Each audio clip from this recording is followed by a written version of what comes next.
These cuts are blood money. People will die. Black Lives Matter is killing Americans. Republicans want you to die quickly if you get sick. We could stand in the middle of Fifth Avenue and shoot somebody, and I wouldn't lose any voters. This president has radicalized so many more people than ISIS ever did. Things are going swimmingly in Afghanistan. But we have to pass the bill so that you can find out what is in it. Welcome back, everybody, to part 2 of our episode on inflation. Last time we were able to kind of set the table with some background and history on inflation, so now let's not waste any time. We can just dive right in and talk about what everybody else has to say about inflation right now. Our first quote is going to be from President Biden's State of the Union address back in January. So it was a few months ago now, but I feel like it's still pretty relevant and speaks to a lot of the talking points that are being used right now. So let's see what Biden had to say about inflation back in January. And so we have a choice. One way to fight inflation is to drive down wages and make Americans poorer. I think I have a better idea to fight inflation. Lower your costs, not your wages. That means make more cars and semiconductors in America, more infrastructure and innovation in America, more goods moving faster and cheaper in America, more jobs where you can earn a good living in America. Instead of relying on foreign supply chains, let's make it in America. So what do you think? I mean, those are all cool talking points that get claps, but contrary to what you just spoke about earlier, like, he's speaking in a vacuum. You can't just, lower costs. Like, that's not a possibility in a vacuum. There's so many other things at play. Right, and like, he's clearly saying this because, like, if somebody just is tuning in and kind of listening to it and not critically thinking about this, sounds great. It sounds awesome, right? Like, yeah, no, of course, I don't want you to lower my wages, right? Like, yeah, lower your costs. There's a company that has to stay afloat on the other end of that. Right, and you can't just, like, pull a lever, like, especially with things like material goods. You're buying it from somewhere else. How can I force that other company to make my costs go down? You can't, right? Yeah. And if you're saying, okay, now my favorite part is, like, he starts talking about, like, we need to lower costs, so make it in America. Yeah, sure. You realize that it costs more money to make it in America, right? That is the definition of it costing more. So, like, sure, I completely agree. I would like to bring jobs back to America. Yes, I agree with that point. That has nothing to do with fighting inflation. Nor would costs go down. Exactly. At all. Exactly. So, like, clearly, he's just focusing on pulling poorly on the economy and inflation right now. Let's use these buzzwords like higher wages and lower your costs and corporations are greedy and everybody's like, yeah. So we all believe you're doing something about inflation. Right. But if you take literally 2 seconds to think about what he's saying, it's just not true. Like, it's just not a feasible thing. Yeah. Oh, man. All right. And so he actually has another quote, too, recently during an interview. It's not on audio, but he says, "I want to be crystal clear about the problem. There are 2 leading causes of inflation we're seeing today. The first cause of inflation is a once-in-a-century pandemic. Not only did it shut down our global economy, it threw our supply chains and demand completely out of whack. And this year, we have a second cause, Mr. Putin's war on Ukraine." Everyone else's problem. Fingers pointing everywhere. And ironically, too, right? So, he points to the pandemic, and that did increase inflation during 2020. Absolutely. It actually happened. Yeah. We're not disagreeing with that at all. Absolutely. But, it was kind of amusing to me that they tried to make a hashtag Putin's price hike a thing. Yeah, I mean, it does roll off the tongue nicely. It rolls off the tongue, but it's like these things were already getting out of hand before, and I think a lot of people recognize that. Like, we can't try and blame this on something when it was already happening. Everybody knows that you're shoveling dollars out of the window of a moving helicopter. Mm-hmm. You can't take that back. So I agree, because I think his poll numbers are so low. People do realize that, sure, those 2 things happened, but it's about how we handled them, and we didn't. Absolutely. Okay, and here's a whopper from Nancy Pelosi. Well, let me just talk about the inflation thing, because people are saying, well, what we're spending is causing inflation. The fact that people have jobs always contributes to increase in inflation, and that's a good thing. But inflation is not a good, we have to contain The that. wages are not keeping up with prices. This is a classic case of manipulating an economic indicator and describing it in the wrong way to suit your own purposes. We talked earlier about how inflation is a lagging indicator, right? There is also something else that is a lagging indicator. And Nancy Pelosi is talking about how we all have jobs. We all have jobs. So that is contributing to inflation. Guess what else is a lagging indicator? I'm going to guess low unemployment. Yeah, that ding, ding, ding. You got it, right? So she's saying, everybody's got jobs. That's, causing inflation. Nope. Both of these things are lagging indicators, and something else is driving these things to change. Would you like to take a guess at what the thing is that's changing these two lagging indicators? Monetary and fiscal policy. That's the one, right? So it's just really frustrating to hear her misrepresent this, and I have to assume she's doing it intentionally. Like, she's been, party to the government for long enough to understand how inflation works. Absolutely. All right, so we've got another one from her. So let's listen in on that one. Secondly, it's important to note this about the BBB. The BBB is a deficit reduction bill. It's a bill that, and some people say when you increase the national debt, you increase inflation. 17 Nobel laureates wrote that the way the BBB was written, with long-term investments and increasing the capacity of people to participate in our success, is non-inflationary. So the BBBBB is all about spending. I don't understand. The BBBBB. It's all spending, and then in the future you can say, well, it might pay off later. Oh, maybe, sure. We have a lot of bad and good ideas. We don't know how it's going to turn out. Tell us how you really feel, Andrew. So she's talking about how this is a deficit reduction bill. Notice how she doesn't say that this bill will reduce the national debt. She's saying this is a deficit reduction bill. That means that the budget deficit, which is the amount that we're taxing versus the amount that we're spending, is going to reduce year over year. If we focus for a second on what was happening last year, we were spending literally trillions of dollars on sending out stimulus checks to people. I think it was overall we spent $3 trillion on stimulus checks last year, or something astronomical like that. Right? It's pretty easy to reduce the deficit when you spent an exorbitant amount of money the prior year. So if the comparison is these previous years where spending was so terrible, of course we look better comparatively. Right, and those 2 years were anomalies. So you're not improving anything. But, right, and we're absolutely not reducing the national debt, right? This is $2.5 trillion in new spending on top of what we would normally spend. And if you notice, she's very particular in the way that she describes this. She says 17 Nobel laureates claim that the deficit will decrease the way that the bill is written. And those are very key words that she says there. She says the 17 Nobel laureates say that the way the bill is written, it will reduce the deficit. And the reason why she says that is because the bill is written with expiration dates to the spending amounts and extra years tacked on to the additional taxes that will be given. I like to think of this like the way that they manipulate the salary cap in the NFL. So when they're trying to kind of manipulate the way things run out, they'll tack some extra years onto the contract. So they're like dummy years to spread the cap over multiple years. They're essentially doing exactly that with the spending here by putting expiration dates, but all of these expenses are expected to continue not just for 2 to 3 years like they're saying, but all the way through the full 10 years. And if that is the case, then that $2.5 trillion now grows to over $5 trillion of excess spending, and it is no longer a deficit reduction bill. How about it is that? a deficit increasing bill, a debt increasing bill. It's just so infuriating when we're saying these things that are just not true.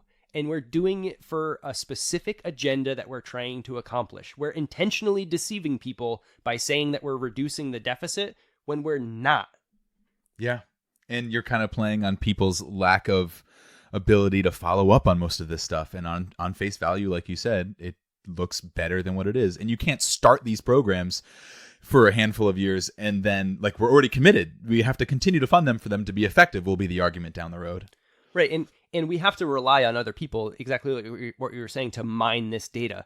These bills that they're putting forth, this BBB bill, isn't a 5-page bill that describes what they're going to be doing. Like, it is a stack of paper that is like taller than my desk. It is an enormous bill. So me as Joe Schmo, I'm not going to be able to go and read this bill and suddenly know what's going on with it.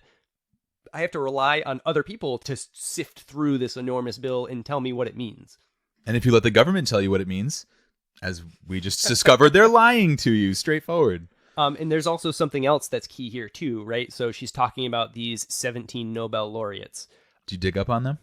It is very, very well known that since the late 1980s, the Nobel Prize in Economics is just a widely liberal award. Essentially, no conservatives have won it for 4 decades almost.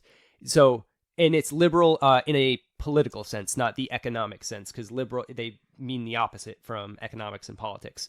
But it would be very easy to cherry pick super hyper partisan people in order to support your bill. Case in point, Nobel laureate Joseph Stiglitz was singing sweet, sweet music about Venezuela's economy in 2016. Andrew, do you remember what happened to Venezuela's economy in 2018? Hyperinflation. That's right.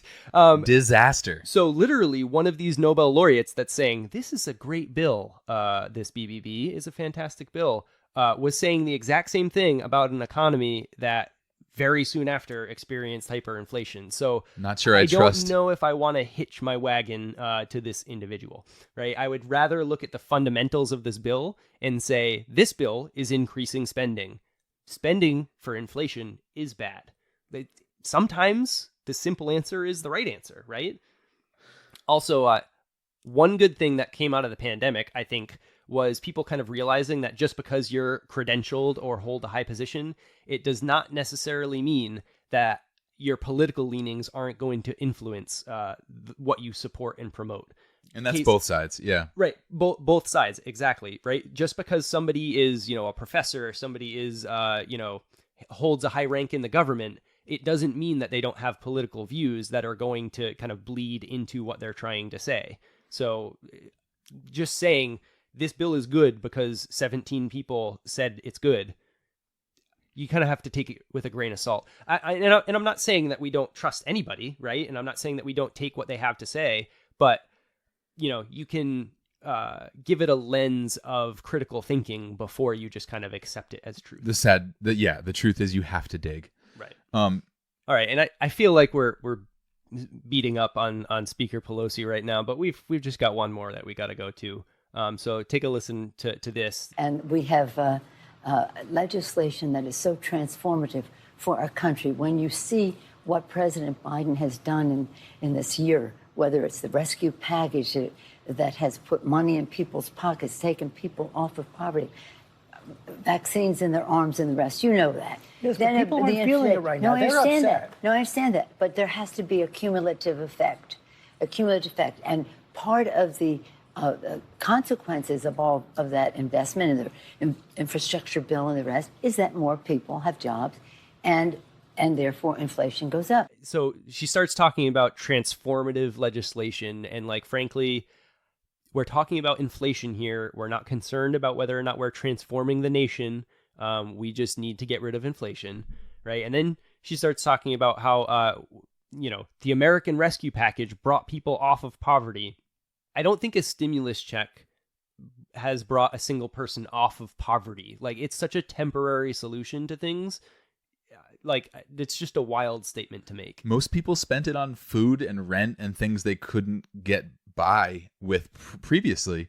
So no one's life was transformed or changed. It was, like you said, very temporary. And that's an actual statistic, right? That most people, it was food, electricity, utilities, clothes, utilities. Yeah.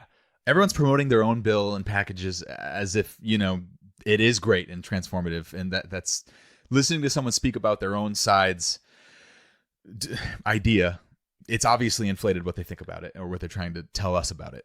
Definitely. And so actually to that token, there is one person that is kind of going against the grain on their side. And that's our good friend that we talked about earlier, Joe Manchin. So we actually have a quote from him that's talking about, actually, it's this BBB bill. So let's listen to what Joe Manchin has to say about this spending. This inflation is real. It's harming people. It's 7.5%. That's a tax.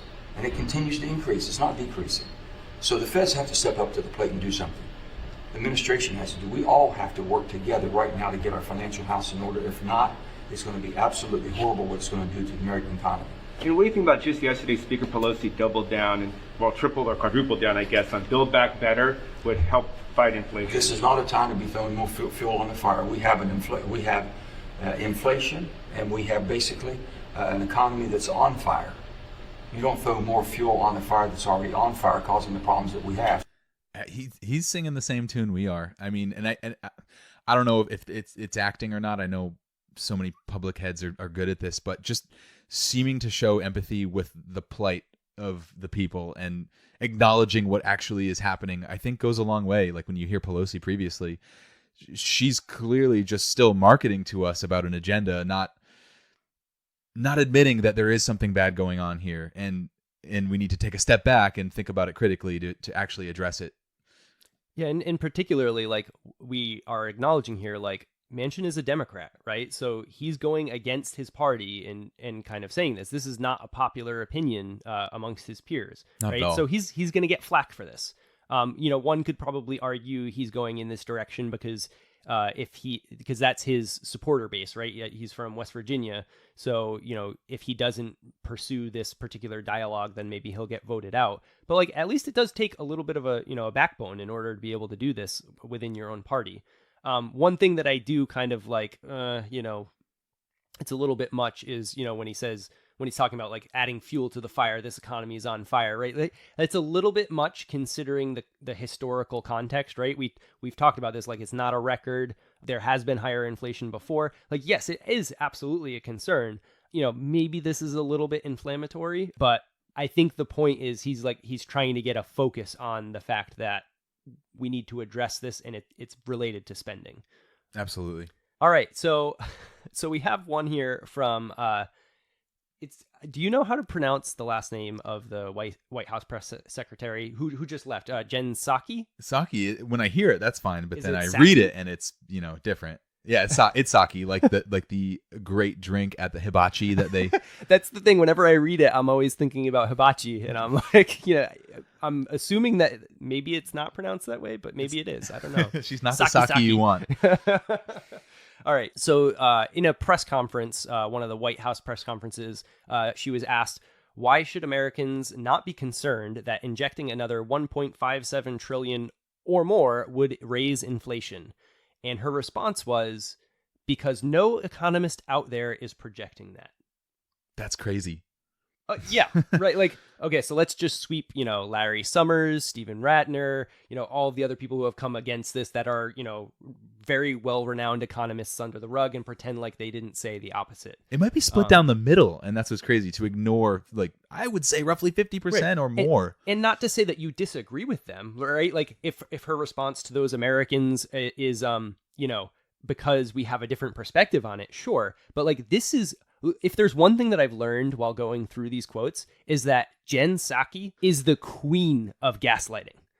Like, everybody's concerned about inflation. What do you think? Inflation isn't real.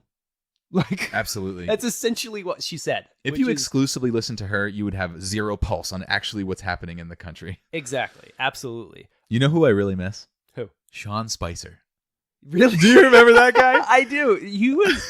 So I actually disagree with you. I think the best move that the Trump administration made was when they got rid of Spicer and replaced him with... I can't remember her name. But she, honestly, I think was probably one of the best... the best prepared press secretaries of all time. I agree with you, yeah. Whether you agree with her or not, I understand she is the press secretary for Trump, right? So there's a whole, broad group of people who are just going to immediately be like, no, I don't like her. If you think of the preparation and the capability to answer a question I was absolutely floored by that. Yeah. Well, let me clarify. I don't miss Sean Spicer. I miss miss laughing at him. Oh my gosh. He was just if he was around while we were doing this, his quotes would be littered everywhere. on the page. Absolutely everywhere. Yeah. Awesome. All right. So now we're moving on to a few tweets that were out there. So we have one from AOC. House Representative Alexandria Ocasio-Cortez. So, or she tweeted, "We know inflation is being driven in part by price gouging. How do corporations get away with it? Market consolidation. 1 in 4 retail sales is made by Walmart and Amazon. Prices aren't being dictated by supply and demand. They're being dictated by CEOs." She's clearly been speaking about the bullying nature, maybe, of huge organizations, and she's been talking about this for years since she got on the national scene. So I feel like she's just using inflation to further promote that idea that she's really behind. Yeah, I think you're spot on with that, right? So I actually agree with her that the policies related to the consolidation of corporations and, breaking them up, fighting monopolies and oligopolies and all that has not been something that has been uniformly used, and it is probably should be used a lot more. So I actually agree with her on that. But let's think of this within the context of inflation, exactly like you were saying. I don't know if she has ever been to Walmart and shopped in Walmart. Would you ever accuse Walmart of price gouging? You're right. Good point. Good point. I don't think I've ever walked into a Walmart and been like, "Whoo, this is too expensive. I've got to wait on this purchase." Good point. This is not what is contributing to inflation. Having corporations who have perfectly streamlined the supply chain to the point where they have reduced costs as much as possible, where, low costs are the thing that they're, right? This is not what is causing inflation. And pick companies that are maybe price expensive things. Right. Literally, Amazon and Walmart are like the lowest prices you can pretty much find anywhere. The reason why they're there. Yeah, exactly, absolutely. Exactly. So I get your point, AOC. I agree with you partially, but if we're talking about inflation, this is not going to work. Time and place, If AOC. you break them down, prices will go up. Fact. There is no disputing that whatsoever. Right. And she says, we know inflation is being driven by price gouging. And she does say in part. So I do have to give her that. But it's actually pretty much the opposite when it comes to the actual data. The Federal Reserve of San Francisco just did a study on the causes of inflation in 2021. And they determined that spending by the government was directly related to 3% of the increase in inflation in 2021, right? We saw the numbers were 8.5%. It's almost half of the total inflation. And then healthy inflation is 2 to 3. Normal inflation is 2 to 3% anyway. So the leftovers that could go to any other reason is maybe 2%. So I don't know. To me, I'm not buying what she's selling there. So we also have a few interesting article headlines. The first one, an NPR article from Asma Khalid. Check out this title: "The economy is strong, but voters aren't feeling it." Which I kind of laughed at that one because it's like if a tree falls in the forest, but nobody's there to get crushed by it. Did it fall? Did it even fall? Right. The economy is strong, but voters aren't feeling it. Isn't the whole point of the economy that the voters are participants in it? Yeah. No one is noticing, but this is happening, but no one notices. Right. And then in the article, it said, there's not much Biden can do about inflation, which it's just... I think he has some of the more important levers that he can pull. Right. Not even just from a spending perspective, but also from a monetary policy perspective, you have yes, it's controlled by the Fed, and the Fed is a quasi government entity, and it's supposed to be, its own separate entity. But we've kind of learned from the past that there can be some kind of signaling, I guess, from the White House, kind of like a wink, wink, nudge, nudge, hey, I would love it if you did some expansionary policy right now. And then, lo and behold, expansionary policy takes hold. And that's decades ago or eternity past, but everyone has cell phones now. They're talking to each other on a regular basis, I imagine. Exactly. So to say that Biden there's not much he can do about inflation. Like, come on, I don't know. I mean, that's giving him an easy pass for sure. Yeah, definitely. And so then we have another article. This was an MSNBC article titled, "Americans Don't Get How Inflation Works. That's a Problem for Biden." Like, so seriously? we're so dumb. Like, this is so condescending. Like, You know what? And didn't Psaki just get a job at MSNBC? Is that true? That's where she went. I think so. And I think they're a match made in heaven. Like, you have one person that's gaslighting, and then you have another one that just thinks that everybody is a moron. Yeah. MSNBC clearly just thinks that America just doesn't, And so, like, kind of their reference point was them saying that 34% of Americans knew that the Fed had a role in fighting inflation, and 51% said that they had heard the Fed raised rates, but 75% didn't know that the Fed was independent from the White House. And like those are probably fair statistics, but at the same time, like, that doesn't mean we don't know what's going on. Right. That doesn't mean that people don't understand how inflation works or what inflation is. Like, and that's, I don't know. The title is just way too condescending for me. Yeah, the summary of these headlines are: none of us know there's a good economy. We don't know what inflation is, and our president can't do anything about it. Right. Like, what? And there was a subtitle on that article too that said 8 in 10 Americans think the federal government needs to do more to fight inflation. I'm not sure they really want that. The current administration, absolutely not. Well, and it's like MSNBC, whoever is writing this article, feels like they know better than Americans what Americans want. Like, 8 in 10 Americans want inflation to be fought because there's higher prices that they can't sustain. Wouldn't that be 10 out of 10 Americans would want that? I mean, who knows? Maybe there's 2 out of 10 Americans that are like, hey, these higher prices are great. Yeah, weird. I don't know. Me neither.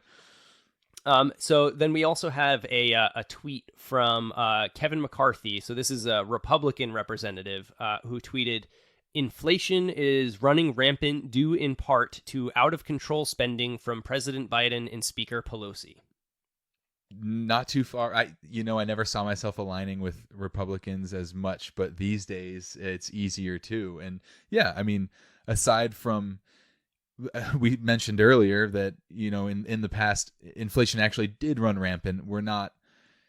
It's not too much of a tornado right now, but he seems kind of correct in like why it's happening. Yeah. Yeah. I guess like running rampant, like maybe that's a little bit aggressive, but like out of control spending. Sure. Yeah. And he's sure to put the elbow in of saying out of control spending from President Biden and Speaker Pelosi. Like he's sure to tag who is responsible for that spending. Understandable. But I do give him a little bit of kudos for saying running rampant in part because of out of control spending. So he at least does give a caveat to say that there are other things that are impacting it. So like I do have to give him that too, right? Yeah. And the other side was exclusively blaming Putin or the pandemic. At least he's being even-handed. Right. So then we have a quote from Chuck Schumer. Chucky. So this one, we'll have a listen on this one. If you want to get rid of inflation, the only way to do it is to undo a lot of the Trump tax cuts and raise rates. No Republican is ever going to do that. So the only way to get rid of inflation is through reconciliation. So in the exact opposite way of what Kevin McCarthy just said earlier, Chuck Schumer says the only way to reduce inflation is to get rid of the Trump tax cuts. Like how very specific. As if those exclusively brought it all on, too. Right, exactly. And so he's saying, let's tax people more, which, yes, absolutely. If you tax people, so taxes pull money out of the economy and into the government. Contractionary, per se. Contractionary in that sense, right? So, yes, raising taxes or eliminating tax cuts will reduce inflation. But he says the only way to reduce inflation is to get rid of tax cuts, as if there's no opposite side of the equation. Once the government takes the money in, that's it, right? Oh, wait, the government spends money too, so you can control that as well, right? Each one of these talking heads, like, if you just put them all together, they might have a decent idea, but each one of them is just purporting one single problem that helps out their cause. Right. And you can almost always take their quote and pivot it in the exact opposite direction, right? So he says, no Republican is ever going to do that in reference to raising taxes, right? Let's take that and turn it around. You can say, no Democrat is ever going to do that in regards to lowering spending. Why don't we just have an amicable conversation, and why don't we do both things, right? Like, if both of these things have merit, why don't we just take a balance and make sure that both of these things happen, while also, like, he didn't even mention monetary policy at all. Throw that out the window, right? That doesn't exist. So I don't know. That one was really frustrating. And so then we also have Elise Stanfick, Republican representative.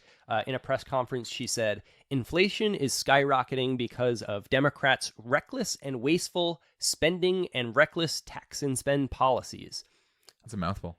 It is. One thing that I do have to give credit for is that Elise Stanfick was one of the first people that kind of sounded the alarm on inflation before we got into this mess, right? So she kind of said like, hey, this is kind of a concern before we hit the, 8.3 and 8.5% inflation. So kudos to her on that. But I don't know if I'm remembering correctly, though. Were we talking about inflation in the first iteration of the pandemic? That wasn't really part of the conversation, right? Well, so this was kind of right in between it, right? So it was after the pandemic, but right when they were kind of like still throwing all of that money out there and keeping the rates low, she kind of raised the flag. And Okay. So like, agree with that. The thing that I really kind of take issue with here is her using the phrase reckless tax and spend policies, because as we just noted right above, taxes pull money out of the economy, right? So the issue is not tax and spend policies, it's the spending, right? So like it's semantics kind of, and I get what she's getting at, but I would just be a little bit more specific on that. Well, wouldn't you think, though, as a Republican, she wouldn't want to talk about the taxing issue, right? And if that's not an issue, it would be in her best interest to just mention spending policies. I'm surprised she would bring taxing into it in the first place. I think tax and spend is just a buzzword that they like to use, and so it's a buzzword that doesn't necessarily fit in this context. Like, yes, inflation. Let's talk about that. Let's talk about the spending. Inflation is skyrocketing. Okay, it is high, but obviously they want to sound the alarm in that particular way. So that's why it's kind of phrased that way. Sure. All right, Ted Cruz had to throw some stuff in here as well. He in a very two-dimensional way, like everyone else we spoke about so far, he says that when it comes to spending trillions is what is driving inflation. And yes, that seems to be the biggest problem, at least here in the U.S., but there's also the other factors, like very obviously the supply chain, now this war in Ukraine, and specifically our own monetary policy. No Republicans or even Democrats seem to be calling out that problem. Rate hikes are happening very late and too low of intervals each time, and we're in a position where we're speaking about stagflation on a regular basis, and it seems to be because we didn't act fast enough. And I'm pretty sure Ted Cruz is like kind of low on your list of politicians that you appreciate. I mean, do you like him as a base? When he speaks, it's just hard. He comes off as I disingenuous to the core. I get a little smarmy, but that's the right word. A lot of times I do, like, he is very much so a proponent of cutting spending, right? And I agree with you. I agree that spending trillions is absolutely driving inflation, but to your point, rate hikes are just not where they need to be. And yeah, that could be maybe the most important thing that's happening now, is that we're not acting fast enough in a monetary way. Sure. And also, Republicans are quick to point their fingers at Democrats and be like, Democrat spending is ruining everything. But let's not forget, let's rewind back just a few short years ago, and Trump was like shoveling money into the fire. And I wonder why that's not being talked about enough. I never hear people talk about, and you would think that would be perfect fodder for Democrats, that the Trump administration, and when I say unprecedented, I'm not just referring to a few years back or the prior administration. Like, never ever has Republican administrations spent like he did. That was like uncharacteristic of that side of the aisle. Well, and it's funny that you mentioned that too, right? Because no Republicans complained about it at the time when it was happening, right? There's just no political consistency. And like, that's my war drum that I beat. Like, just be consistent in the things that you're saying. If you think spending is a problem, I want you to always think that spending is a problem. And that is one prop that I do have to give to Ted Cruz. He always has considered spending a problem, right? When Trump was spending, he was like, you need to stop spending as much. But there weren't many of them on the right side of the aisle. You're right. And even then it was still like kind of a quieter voice saying like, hey, you should probably draw it back a little bit, as opposed to, if it were, slap a donkey on it instead of an elephant and they'd be screaming about it, So I think he's outspent Obama in 4 years. Oh, it's not even close. Like that's crazy that they got away with it. Yeah, and so it's both sides of the aisle are completely guilty of it equivalently, right? So the last time that we ended up with an annual reduction in the debt, and to be clear, not the deficit, right? Like Pelosi was talking about. The last time there was a reduction in the debt was Dwight Eisenhower in 1957.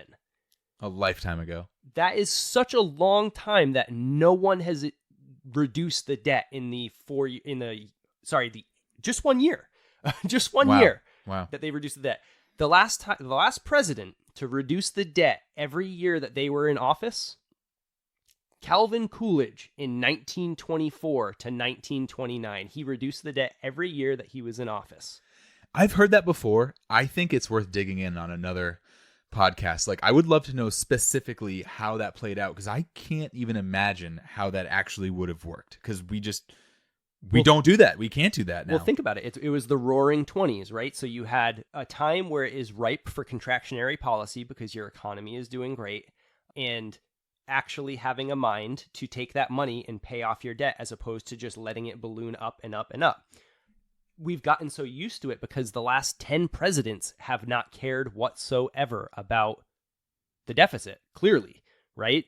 They didn't try to reduce the debt at all. So it's just one of those things where they make it seem like you can't do it and you could never do it. Clearly it can be done, right? As long as you take the right approach to it. So that being said, so we have a special quote coming up. So when we were initially tossing about names for the show, one of the things that we had floated around, because we love puns so very much, because we're both quirky dads. Very punny. Is centrifugal farce. And so the concept of that name was, so centrifugal force being a force that moves you away from a central point. And then farce was kind of a comedy that would be put on that was so ridiculous and preposterous that it was, a little bit funny. And it was just used to distract people from everyday life. So, centrifugal farce, to me, is politically, politicians intentionally going as far left or as far right as they can in order to kind of appeal to their base, and then, to the point where it's comical in order to just kind of distract from what's really going on. So we've created this concept of the Centrifugal Farce Award, which will be given out every episode to the most ridiculous comment that we could find related to the topic. Yeah, unreelable. We can't reel it in if we try. Yeah, I like that. Unreelable. Okay. Who gets it this time, Ken? So the Centrifugal Farce Award goes to Jesse Lee, a senior advisor for communications to President Biden, tweeted that Republican Senator Rick Scott was in lockstep with Russian President Vladimir Putin over his criticism of Biden's policies related to inflation. Wow.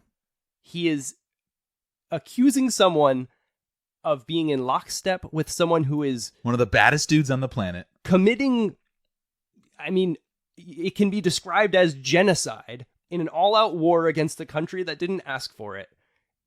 And he's saying that Rick Scott is in lockstep with him because he disagrees with his policy on inflation? What would you call someone who did more than just disagree with policies? That's as bad as it gets. What where else do could you go call from there, right? The Satan incarnate himself. Like, that's essentially what he's calling him. And there are some of these quotes where we could kind of find a grain of truth or accuracy and, we can agree with a portion of it or say like, they went a little bit too far. This is just ridiculous. Like, it's just outright preposterous. Yeah. If you don't agree with Biden policies, you are committing genocide. Sorry, Rick Scott. You're a bad guy. Jesse Lee, you are the Centrifugal Farce Award winner for this episode. Well done. All right, so those quotes are great. Really comical when you put them back to back. But the general gist is that the left wants to blame corporate greed, Putin, COVID, and but at the same time, it's not actually happening. Yeah, exactly. There's nothing to see here. But here's it's our Putin's fault. Absolutely. And people having jobs, right? Like that seems to be a real problem. And the right on the other side is just saying this is exclusively Biden's fault. The economy is on fire. It's out of control. Biden did it. But let's reel it in, right? The inflation is, as we showed, is not historic. It's bad, but not outrageous. And we just need to have pretty boring, responsible policies to reel it in. It's less spending, it's higher interest rates, and it's stabilizing the supply chain so we can ensure this doesn't go on for years to come. Absolutely. So that brings us to the end of our episode. We would love to hear feedback or recommendations for topics that you'd like to hear us talk about. So feel free to leave us a review on wherever it is that you get your podcasts. Follow us on Twitter at ReelItInPodcast, or email us at thereelitInpodcast@gmail.com. That is REAL, ReelItInPodcast. So yeah, absolutely. We're trying to kind of build a broader social media presence, but we have no idea how social media works. So we'll figure it out as we go. So thanks for sticking with us, and we'll see you next time on Reel It In. See you soon.